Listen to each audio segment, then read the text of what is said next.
Good morning, this is Bremster, and I'm here to do yet another Sudoku puzzle. Today I've chosen a puzzle to demonstrate a concept that I got introduced to through this type of puzzle genre, and this is a Windoku puzzle. I've picked one from Akash Doulani's blog.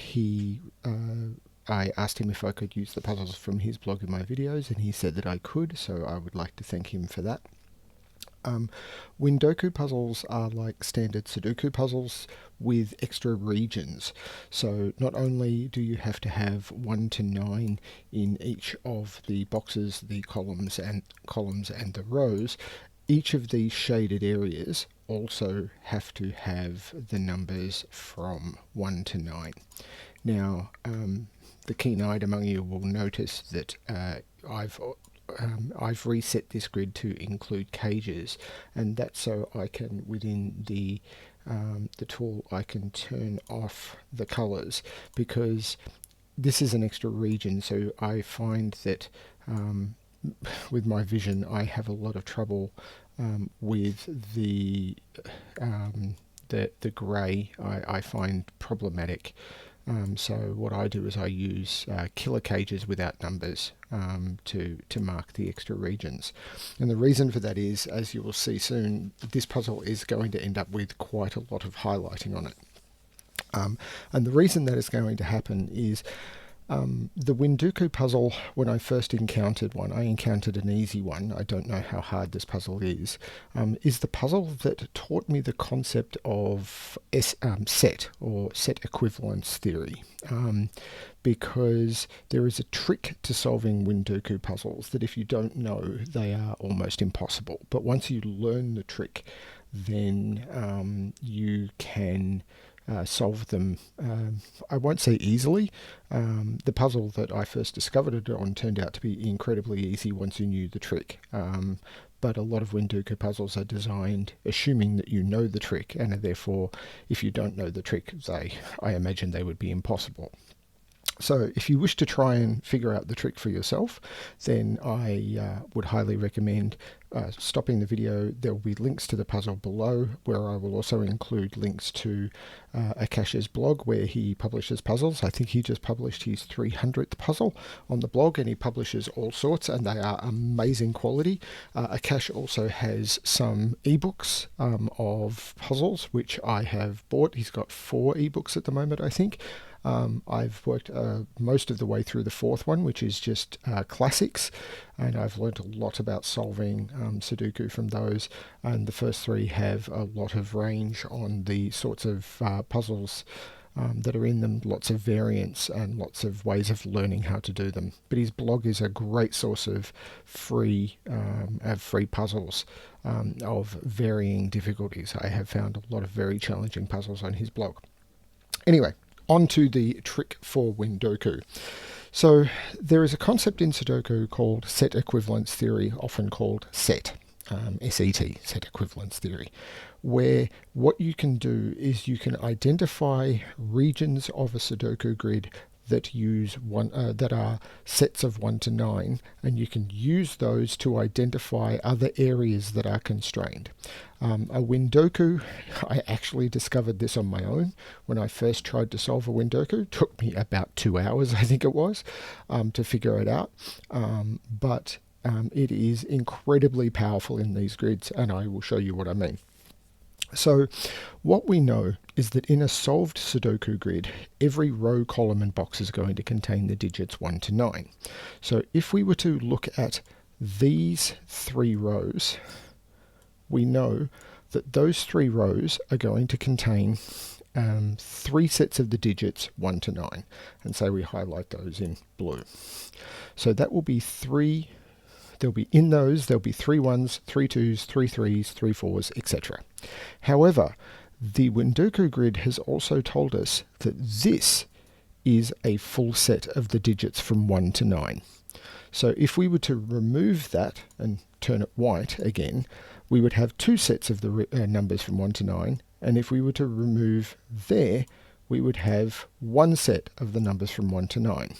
So what we've got is these 9 cells must be a complete set of the digits from 1 to 9. And so if you were to, for example, get a 5 here, you would know the puzzle is broken, because it is not possible for there to be 2 5s there, because then you would have to put 2 5s in here to fulfill these grids. The same is true here. So if you were to highlight all of these, that's 3 sets of the digits from 1 to 9. I'll use green. Then I remove one complete set. I remove another complete set. And I end up with this is a complete set of the digits from 1 to 9. I can then use the same with columns, and I will end up with this being a complete set of the digits from 1 to 9. And then I can do the same with these 3 columns, and I end up with that being a complete set of the digits from 1 to 9.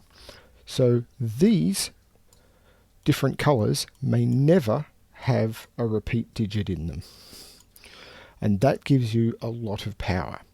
Now, if you look at the grid, you've got 1, 2, 3, 4, 5, 6, 7, 8 sets of the digits from 1 to 9, which means all of the cells I don't have selected, which are those ones, must be one final set of 1 to 9. And that is the trick that allows you to solve a Windoku grid. Without that, most of these become nearly impossible, because there is not enough information on the grid to solve them. But and this is the basis of set equivalence theory, or SET. So it is often looking at a grid and being able to highlight and then restrict other areas. This is a very, very basic implementation of SET. Some people say this is barely set at all, because you're not matching rows and columns to each other. So feel free to disagree with my premise on this one, but I have had other people say that this is a very much an introduction to what SET can be.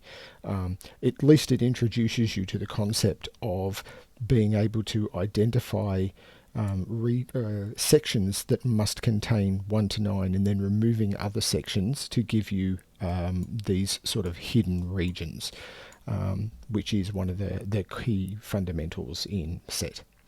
Anyway, now that we've identified these regions, we can now look and see if we can start to solve the puzzle. I have not solved this puzzle.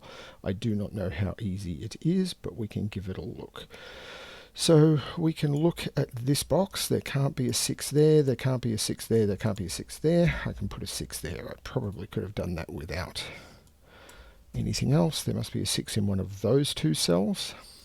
Now, I often don't like pencil marking across the normal Sudoku boxes, so I may not do that. 5, 5. So here's one that we can learn straight from this. Normal Sudoku says that 5 can't be here, so 5 is in one of those 3 cells in column 9.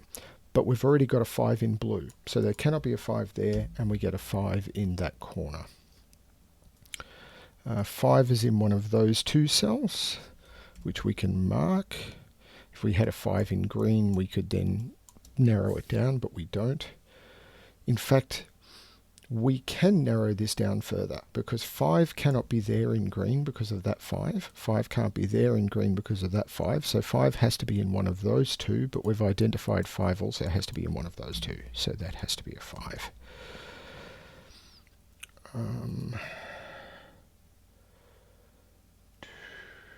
These can be very tricky to scan. So we need 3 in one of those 2. 4 goes in one of those. I'm going to mark all of those in case we get an elimination. And I'm sure people who are doing this will see things a lot faster than I will. the highlighting this like this does play around with my vision a lot, so I tend to scan this color stuff very slowly. Okay, that 5 has given us the 5 in that box, which means 5 is in one of those two. So what we've got now is we've got a similar elimination. 5 is already in column 1, 5 is already in column 2, so 5 in column 3 needs to be here. There is a 5 knocking it out of that cell, and this box here already has a 5, so we can put a 5 right there. This means that 5 has to be in one of those two, but that 5 is giving us the 5 there, and I think we've now done all the 5s we have. 2 and 2 is putting 2 into one of those two, but you can't repeat a 2 in this box here, so that becomes a 2. We now need to put a 2 in here, so there'll be a 2 in one of those two, but I'm not sure which yet. Okay, so we need to put a 3 into this box. And I know I'm jumping all over the place, but I'm just doing what I can see. And often with Windoku, that's the thing, is what do you see? As I said, there may be a better way of doing this, but I'm just doing what I can see. So there needs to be a 3 in this box. It can't be in any of those because of that 3, and it can't be here because of that 3, and this is already full. That's the 3. There is no 3 there.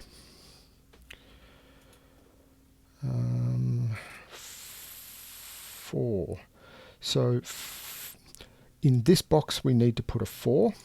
Can't go there because of that 4. Can't go in those two or that one because of those 4. So that has to be the 4. 4 now has to go in one of those two cells because that 4 sees those. No, that's not true. I got that wrong. I saw that as a pair, but 4 could still go up there.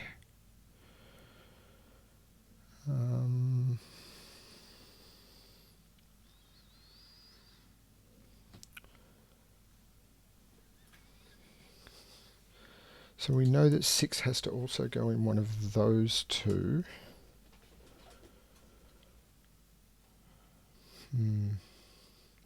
It can often be really hard also to find hidden singles in a Windoku grid because you can often have to scan in multiple areas.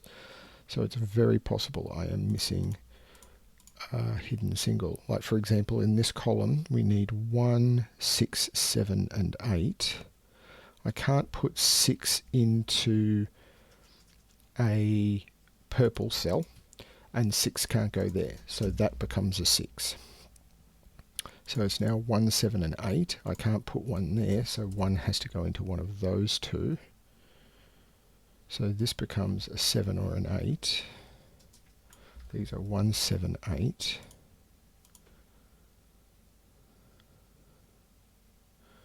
I do need to put 1 into purple, but it can still go in any of those 3.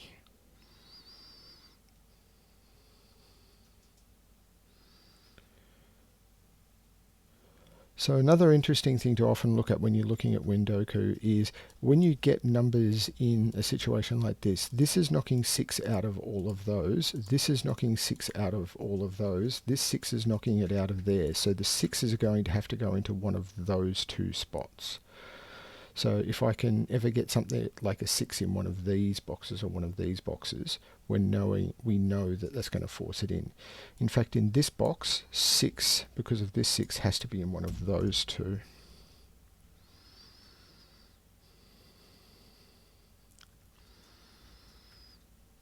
Is this restricted? This is 2, 4, 7 and 9.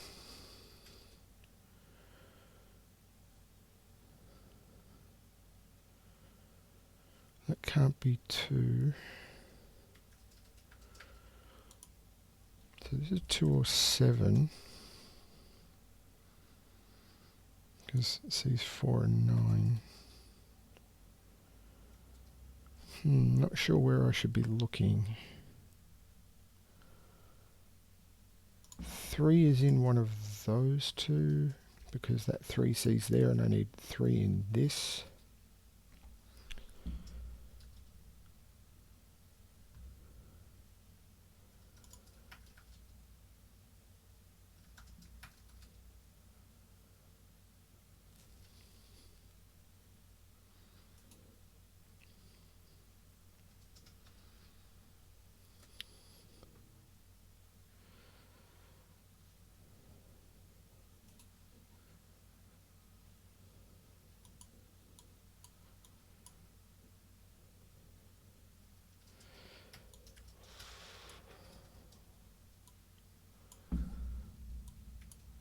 no, we've already got that. I was just looking at 4s in this box, but we've already got one hidden in there. So we know in here there needs to be a 1 and a 6 in here. So I can't put 1 or 6 anywhere up here. Now it's clear I can't put 1 or 6 in there. But because 1 must go into here in this box, I can't put 1 into there. I can't put 1 into those, and that can't be a 1 because of that. So this has to be the 1 in purple, which means that's not a 1. We've now got the 7, 8 pair, but that is all that's left in the column.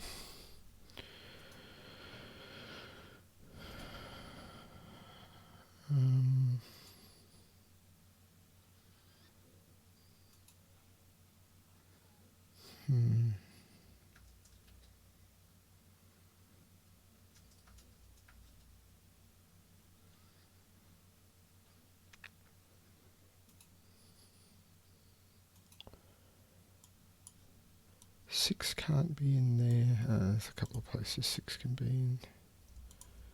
Green.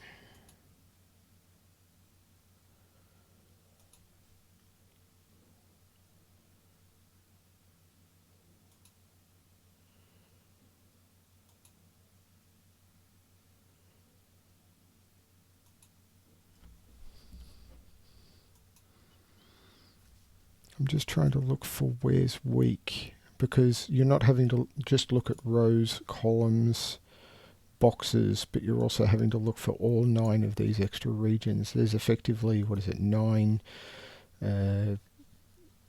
18, 27, plus an extra 9, 36 regions you're looking at.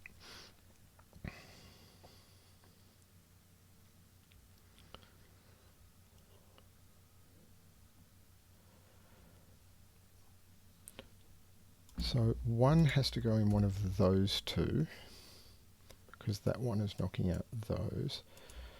We're down to 4 candidates. I'm wondering if I just want to mark. So we've got 1. We need to put 3 in, but 3 is unrestricted. 4 needs to go. Yeah, this is not going well. And I need to put 9 in, which is also unrestricted, so that's not been great. So that does mean 8 is in one of those 2.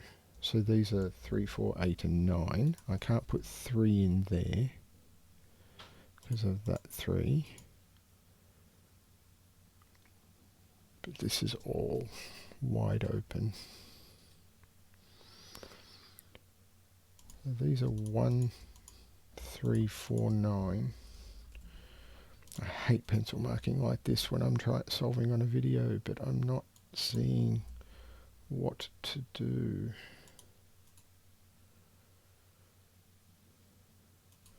That's close.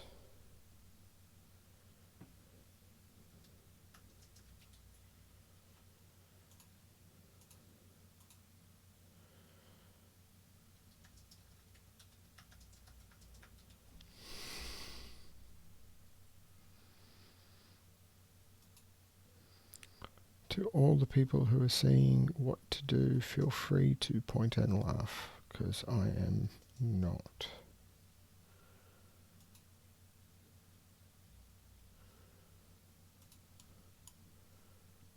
So 8 can't go there, there. 8 can go in those ones. I do need to put a 7 in blue. It can't go there, it can't go in those, so 7 is in one of those 2. Is that eliminating anything?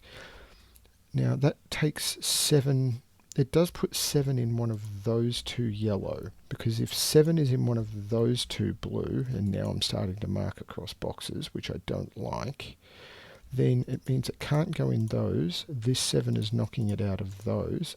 So it's got to be in one of those 2.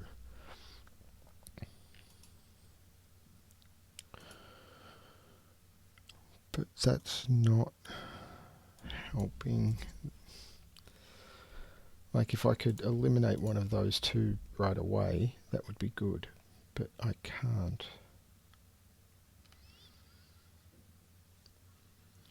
So this is also down to 4, so let's see what I can find. There's 2, 4, oh hang on. We've narrowed that down to a 7, 8. There's a 7 in the box, that's the 8, that's the 7. So this is now just a triple, which is 2, 4, 9.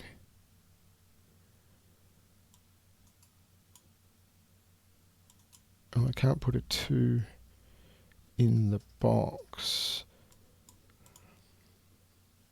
This is 4, 9 because of that 8. So this becomes... No, hang on. Is that right? Oh, 4, 9. That can't be an 8. So that's a 4, 9. So what's missing from here? 1, 2, 3, 4. That's a 7. That's a 4, 9. There must be a 2 in there, which means there must be a 2 in there, because those 2s are now lining up.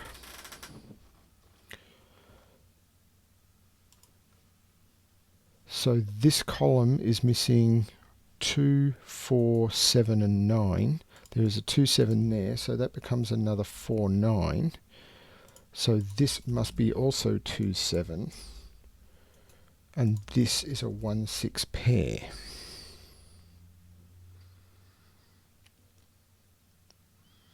Now, I don't have 1, 6.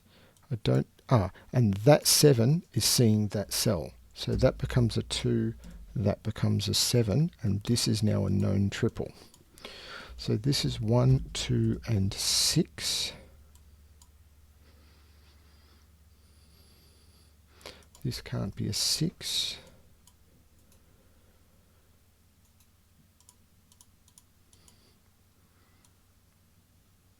So this becomes a known triple, which is 4, 8, and 9, which are also the triple left in there.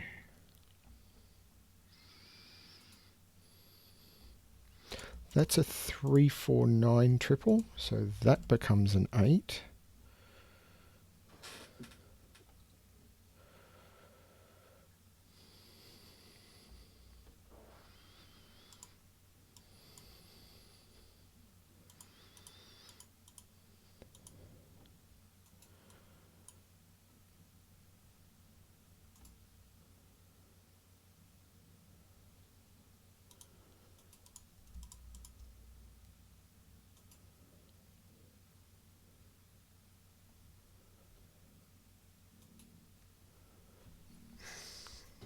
Sorry, puzzles with this much colouring hurt my eyes a little.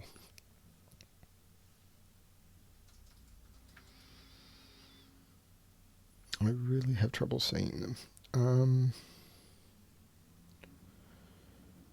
But I do like Windoku puzzles. So that's a 1, 4, 9, so that becomes a 2. That is not a 2. So we've now got a 2 in blue.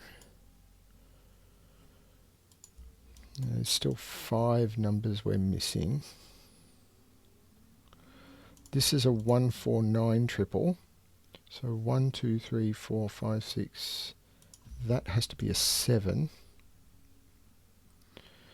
Which puts 7 down into one of those two.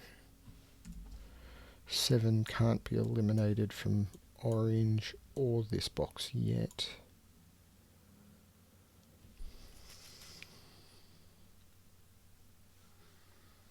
Does mean 1 is in one of those two. 1 is here, so 1 has to be in one of those two. So this is now a 1, 6 pair. So there's no 2 there. This is a 1, 6 pair. So 2 is in one of those two. Which means 2 is there, 2 is there, 2 has to be slap bang in the middle. I would comment that it's not a 5 in the middle, but we had two 5s looking at the middle at the very beginning. So this could never have been a 4 because of that 4.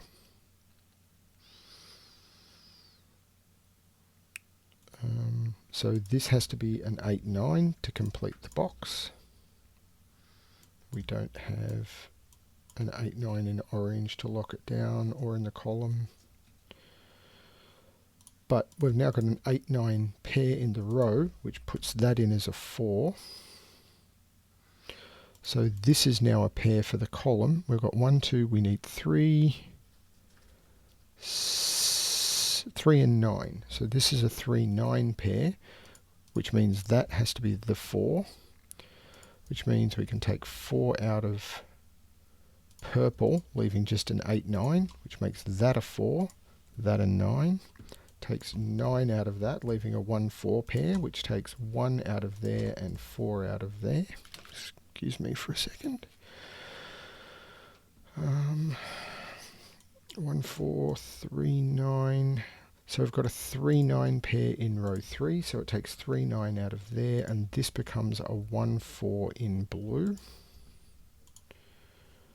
which means the 1, 4 in blue means that cannot be a 4, which it couldn't be because of that anyway. So that 3, 9 also takes 3, 9 out of there, and we've got a 1, 4 in orange. So we're getting 1, 4s and 3, 9s all over the place. This is a pair because everything else is accounted for. So this is 3, 7, but there's a 7 looking at it. So that's a 3, that's a 7.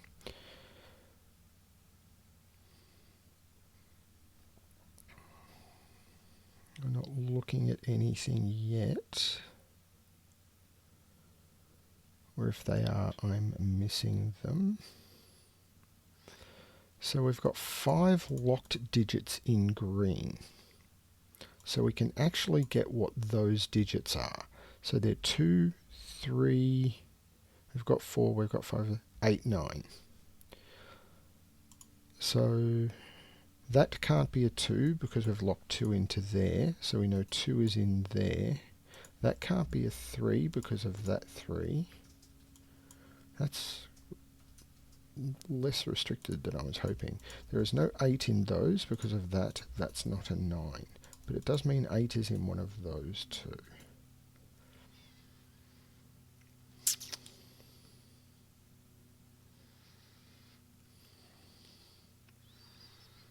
Is there anything we're obviously missing from yellow?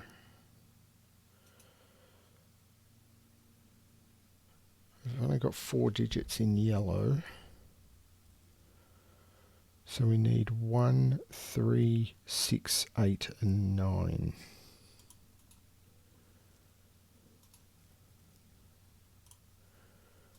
That says 3, 6, 8.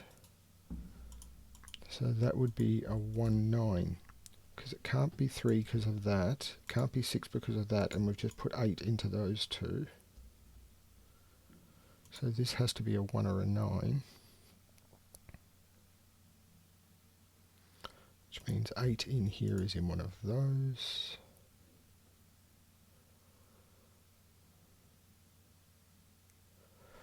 This is a 1, 4. Does that help?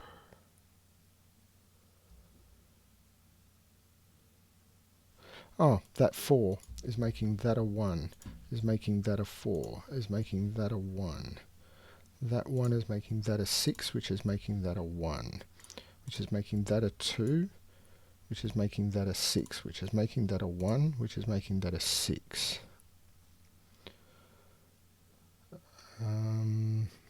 That puts, because of those two, 2 is in one of those two, which means that is not a 2.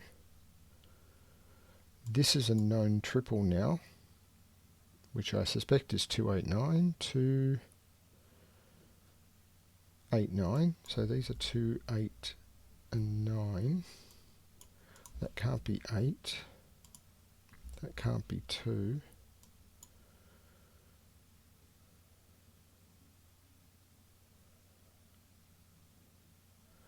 the only place left in this column for a 1. You can't put a 1 in there because you can't put 1 in green. There's already a 1 in blue. So that becomes the 1 in yellow.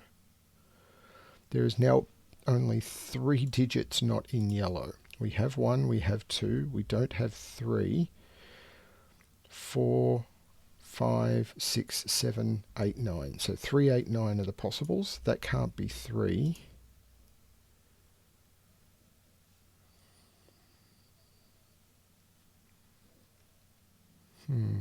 Less helpful than I hoped. That 1 is making that a 4, making that a 1.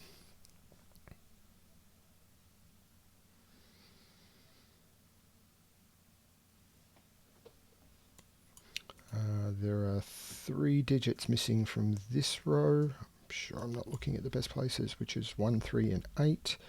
That's a 1, 3, so that has to be an 8. So that becomes a 3, that becomes a 1. Takes 3 out of there, makes that a 9, that a 3. That makes that a 2, that an 8, that a 9, that a 2. Missing, this column is missing 1 digit, which seems to be a 4. This is now missing 7 and 9.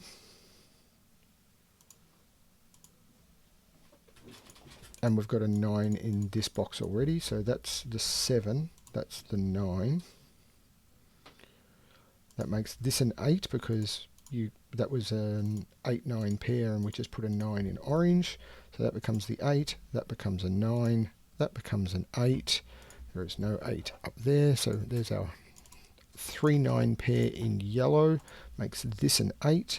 We're missing a 7 in orange. In this box we're missing 3 and 9, and they had to go in that order because that I saw it because of that 9, but there would be other reasons. There was already a 3 in green. That 9 makes that a 3, makes that a 9, makes that a 3, that a 9, and that finishes the Windoku puzzle by Akash Doulani. Now he has posted, as I said, about 300 puzzles on his blog. This was puzzle number 98. If you look down the right hand side, you'll see that he's got the ability to filter by different types of puzzles, and I specifically picked a Windoku so I could show this particular trick because I do find this an interesting trick, and I do find that it does make Windokus interesting puzzles. I hope you enjoyed that, and I hope that you learned something and that it wasn't too boring a solve to watch. Thank you very much for watching yet another puzzle.